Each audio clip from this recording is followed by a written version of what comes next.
नमस्कार दोस्तों, 14 जून 1911 इटली के शहर रोम से एक ट्रेन जेनेटी अपनी पहली यात्रा पर निकलती है।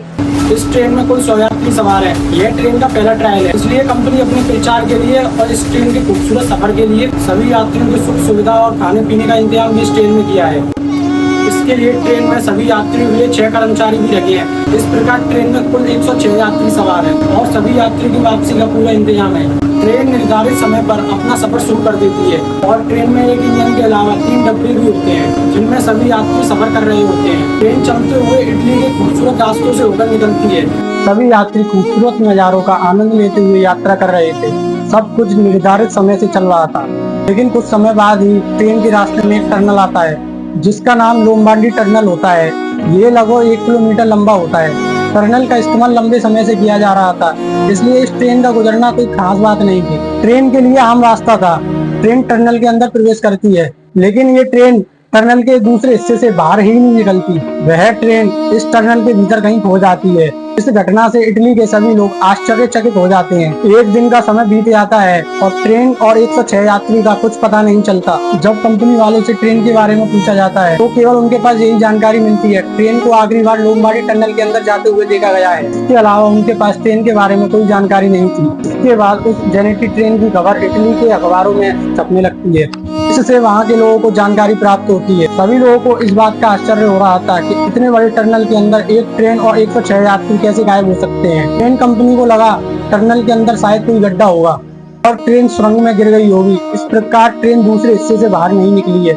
इसलिए ट्रेन कंपनी वाले एक्सपर्ट्स की टीम टनल के भीतर भेजते हैं जांच करने के लिए।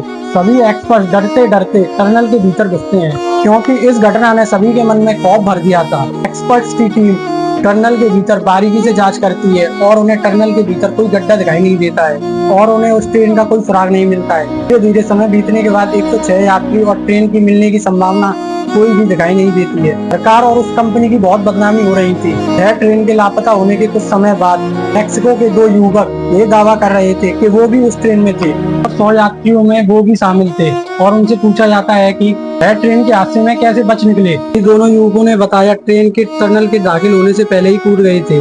जब उनसे पूछा गया कि आप लोग क्यों कूद गए थे, फिर उन्होंने जो बताया वह सुनकर सभी आश्चर्य पड़ गई।